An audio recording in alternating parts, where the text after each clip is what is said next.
सुप्रभात प्यारे बच्चों। आज हम संस्कृत विषय में प्रथम पाठ सुभाषितानी को पढ़ने जा रहे हैं। सबसे पहले जानते हैं कि सुभाषितानी होता क्या है, इसका क्या अर्थ है। तो इसका अर्थ होता है सु उपसर्ग है, इसका अर्थ होता है अच्छे या अच्छा। भाषित माने कहा गया, तो अच्छे वचन या अच्छी वाणी इसका अर्थ हुआ। आइए हम इन श्लोकों को पढ़ते हैं, इनका सस्वर गायन करते हुए इनके अर्थों को हम जानें। तो आइए प्रारंभ करते हैं प्रथम श्लोक से। पृथिव्यां त्रीणि रत्नानि जलमन्नं सुभाषितं मूढ़ैः पाषाणखण्डेषु रत्नसंज्ञा विधीयते।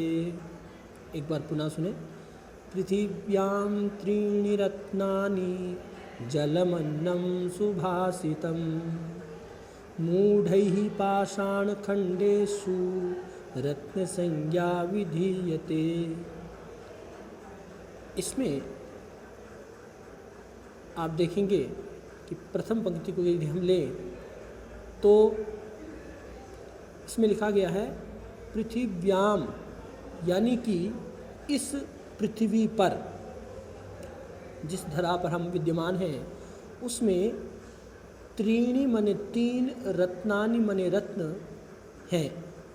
वह तीन रत्न कौन कौन से हैं, तो उनका आगे वर्णन करते हैं कि इस पृथ्वी में, पृथिव्याम मने इस पृथ्वी में, त्रीणि मने तीन, रत्नानि मने रत्न कौन कौन से, बोले जल, जलम, प्रथमम है जलम, उसके बाद अन्नम मने पानी, अन्नम मने भोजन, और सुभाषितम मने अच्छे वचन। यानी इस पृथ्वी में तीन रत्न हैं, जिनमें जल एक, दूसरा अन्न और तीसरा अच्छे वचन सुभाषित। किंतु मूढ़ैः पाषाण खंडेषु रत्न संज्ञा विधीयते। मूढ़ैः, किंतु जो मूर्ख लोग हैं उनके द्वारा,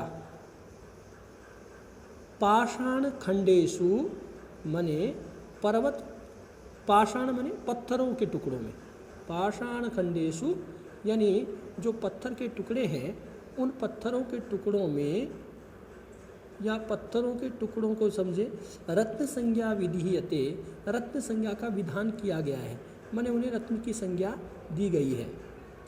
तो ऐसे उन पाषाण खंडों से, कौन से, जैसे हीरे, मोती इत्यादि जो है, ये सारे, सोना इत्यादि, ये सारे क्या हैं, एक पत्थर के टुकड़े हैं और इसलिए इनको रत्न की संज्ञा दी है। जबकि वास्तविक जो इस पृथ्वी पर रत्न हैं वो जल, अन्न और सुभाषित हैं। जल यानी पानी, अन्न मने भोजन या अनाज, और सुभाषित मने अच्छे वचन। तो इस प्रकार से हम इसका सीधा सा अर्थ देखें कि इस पृथ्वी में तीन ही रत्न हैं, जल, अन्न और सुभाषित, किंतु मूर्खों के द्वारा पत्थर के टुकड़ों में रत्न की संज्ञा बताई गई है या उसका विधान किया गया है। दूसरा हम प्रयोग करें तो दूसरा देखें,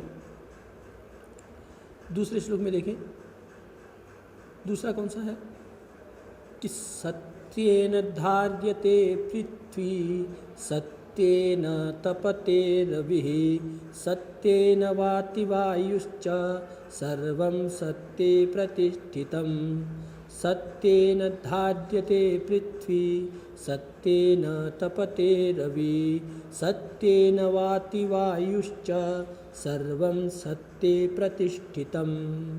यहाँ सत्य की महत्व का इसमें प्रतिपादन किया गया है। मतलब सत्य के महत्व का प्रतिपादन कैसे किया गया है, तो यहाँ सबसे पहले कि सत्येन धार्यते पृथ्वी, यह पृथ्वी जो है सत्य के कारण ही धारण की गई है। कहा जाता है कि यह पृथ्वी जो है शेषावतार, यानी शेषावतार लक्ष्मण के द्वारा शेषनाग के फनों पर यह पृथ्वी टिकी हुई है। दूसरे अर्थ में यदि हम कहें तो यह पृथ्वी यदि स्थिर है तो उसका एक ही कारण है सत्य। माने सत्य के कारण ही पृथ्वी धारण की जाती है, मैंने उसे धारण किया गया है। और सत्येन तपते रवि, रवि यानी सूर्य, यदि सूर्य में तपन है, यदि वो प्रकाश देता है तो वह केवल और केवल सत्य के कारण ही, सत्य के कारण ही सूर्य तपता है, प्रकाश देता है। सत्येन वाति वायु च, और सत्य से ही वायु बहती है। सर्वम सत्ये प्रतिष्ठितम, यह इस संसार में चराचर जगत में जो कुछ भी है वह सर्वम सत्ये प्रतिष्ठितम, सत्य के कारण ही प्रतिष्ठित है, माने सत्य के द्वारा ही स्थापित किया गया है। तो यहाँ सत्य की महिमा का इसमें वर्णन। तीसरे श्लोक में देखें, दाने तपसी शौर्ये च विज्ञाने विनये नये विस्मयो नहि कर्तव्यो बहुरत्ना वसुंधरा। दाने तपसी शौर्ये च विज्ञाने विनये नये विस्मयो नहि कर्तव्यो बहुरत्ना वसुंधरा। अब यहाँ आप देखें, करें कि इस पृथ्वी पर, इस वसुंधरा में बहुत से रत्न हैं, और यदि हमें कोई रत्न मिल भी जाए तो उसमें, यदि कोई रत्न हमें प्राप्त हो जाए तो उसमें आश्चर्य नहीं करना चाहिए। कैसे? तो कह रहे कि दाने तपसी शौर्य च, दान में, तपस्या में, शौर्य माने साहस में, विज्ञान माने विशेष ज्ञान में, विनय में विनम्रता में, और नये माने न्याय में, इन सब में विस्मया नहीं कर्तव्याः, विस्मयाः मन आश्चर्य नहीं करना चाहिए। कहने का तात्पर्य है, यदि कोई हमें पता लगे कि दानी है, बहुत बड़ा दानी है, तो आश्चर्य नहीं करना चाहिए। तपस्वी, कोई तपस्वी मिल जाए तो हमें आश्चर्य नहीं करना चाहिए। सूरवीर यदि हमें कोई मिले, सूरवीर का हमें पता चले, तो सूरवीर, उसकी वीरता पर, उसके शौर्य पर हमें आश्चर्य नहीं करना चाहिए। विशिष्ट ज्ञानी कोई हो तो उसमें भी आश्चर्य नहीं करना चाहिए।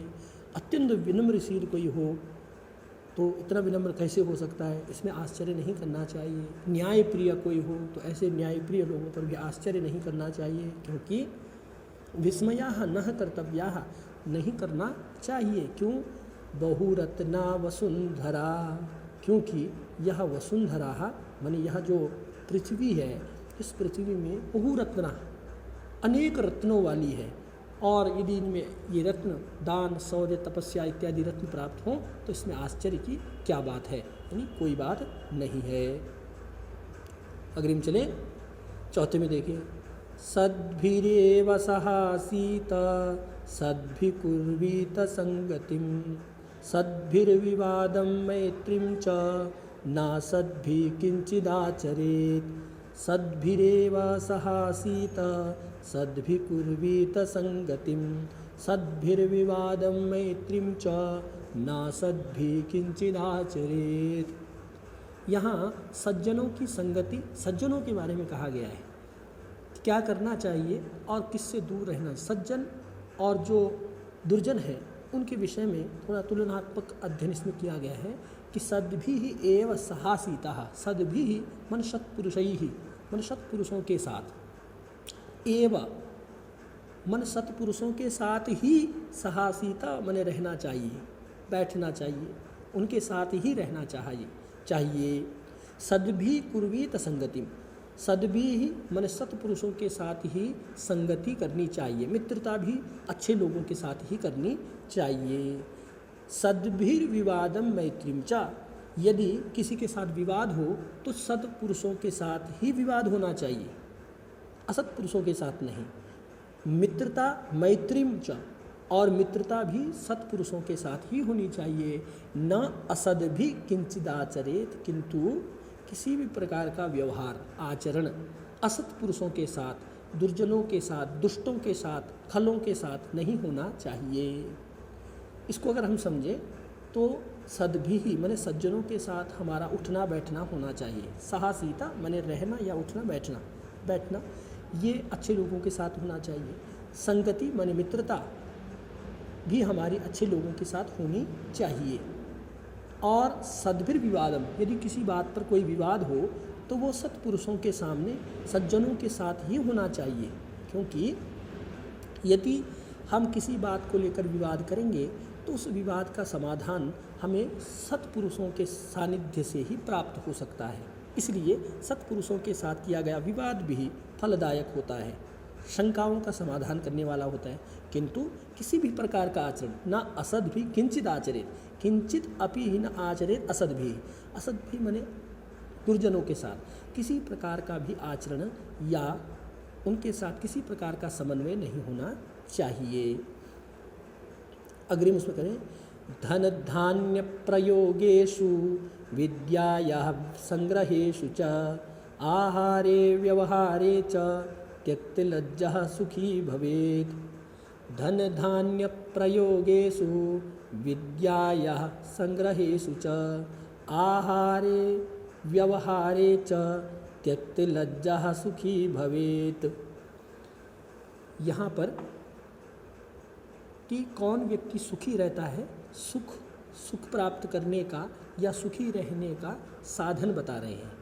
एक, सबसे पहले धन धान्य प्रयोगेषु, धन माने संपत्ति, इसका प्रयोग कैसे हो, धन का प्रयोग कैसे होना चाहिए, धन का व्यय कैसे करना चाहिए, अपव्यय नहीं, धन का व्यय कैसे हो, कैसे करे, ये एक। दूसरा, धान्य प्रयोगेषु, धान्य माने अनाज, अनाज के विषय में उसका प्रयोग कैसे करना चाहिए, क्या करना चाहिए, कैसे करना चाहिए, कितना करना चाहिए, इसके विषय में विद्यायाः संग्रहेषु च, विद्या के संग्रह में, विद्या का संग्रह करने में, धन के प्रयोग में, धान्य के प्रयोग में, विद्या का संग्रह में, इन सबको समझना चाहिए।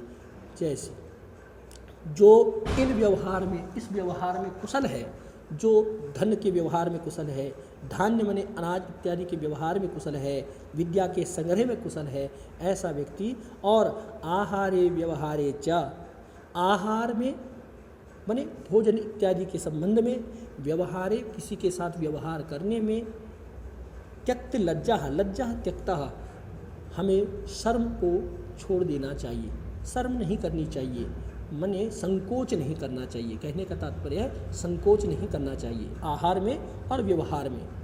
जो इन बातों को समझता है, जो इन बातों को जानता है, वह व्यक्ति ही सुखी भवेत, वही सुखी होता है। माने अब इसका सीधा सा हम अर्थ देखें कि धन के प्रयोग में, धान्य के प्रयोग में, अनाज के प्रयोग में, विद्या के संग्रह में, आहार में माने भोजन में, और व्यवहार में, किसी के साथ व्यवहार करने में हमें किसी प्रकार का संकोच नहीं करना चाहिए। और जो इन बातों को समझ लेता है वही सुखी होता है। अग्रिम है, आगे अगर हम देखें, क्षमावशीकृतिर्लोके क्षमया किं न साध्यते, शांति खड्गः करे यस्य किं करिष्यति दुर्जनः। क्षमावशीकृतिर्लोके क्षमा किं न साध्यते, क्षमावशीकृतिर्लोके क्षमया किं न साध्यते, शांति खड्गा करे यस्य किं करिष्यति दुर्जनः। इसमें देखें, ये कह रहे हैं कि जो व्यक्ति क्षमाशील है, जो क्षमावान व्यक्ति है, जो क्षमा करता है, जो अपराध को नहीं गिनता और हर बात में किसी व्यक्ति विशेष को क्षमा कर देता है, वह सर्वोत्तम व्यक्ति है। तो क्षमा वशीकृतिर्लोके, क्षमा से ही वशी, क्षमा एक ऐसा वशीकरण यंत्र है जो लोक में कृति को फैलाता है, माने इस लोक में करने वाला। क्षमा सभी को वश में करने वाला, कृतिर्लोके, इस लोक में क्षमा सभी को वश में करने वाली होती है। किम न साध्यते क्षमया, क्षमया माने क्षमा करने से क्या सिद्ध नहीं होता, माने यदि किसी के पास क्षमा रूपी व्यवहार है, क्षमा रूपी जो व्यवहार यदि वो करता है, जो क्षमा करता है, तो वो उस संसार में उसको किसी भी प्रकार का कोई असाध्य उसके लिए नहीं है, सब कुछ साध्य है, वो सब कुछ इसके बल पर कर सकता है। दूसरी पंक्ति में समझा रहे हैं कि शांति खड्गा करे यस्या, यदि आपके पास धैर्य है, शांति है, तो यदि आपके शांति खड्गा, शांति रूपी खड्ग माने तलवार, यदि करे यस्य, यस्य करे जिसके हाथ में हो, किम करिष्यति दुर्जनाः, दुर्जनाः तस्य किम करिष्यति, यानी दुर्जन उसका क्या बिगाड़ सकता है, अर्थात कुछ भी नहीं बिगाड़ सकता। सीधा अगर एक पंक्ति में लाएँ अर्थ देखें तो क्षमा इस लोक में सभी को वश में रखने वाली है, सबकी वश में करने वाली है। क्षमा से क्या सिद्ध नहीं होता, अर्थात सभी कुछ सिद्ध हो जाता है। यदि शांति रूपी तलवार किसी के हाथ में है तो दुर्जन उसका क्या कर सकता है, अर्थात कुछ भी नहीं बिगाड़ सकता या कुछ भी नहीं कर सकता। प्रिय छात्रों, आशा करता हूँ कि आपको यह पाठ समझ में आया होगा। आप इसका अभ्यास करें, सस्वर इसका गायन करें और इसको बार बार सुनें और इन श्लोकों को याद करें। धन्यवाद। और इसकी अगले वीडियो में हम मिलते हैं जिसमें हम प्रश्नोत्तर का समाधान करेंगे। धन्यवाद।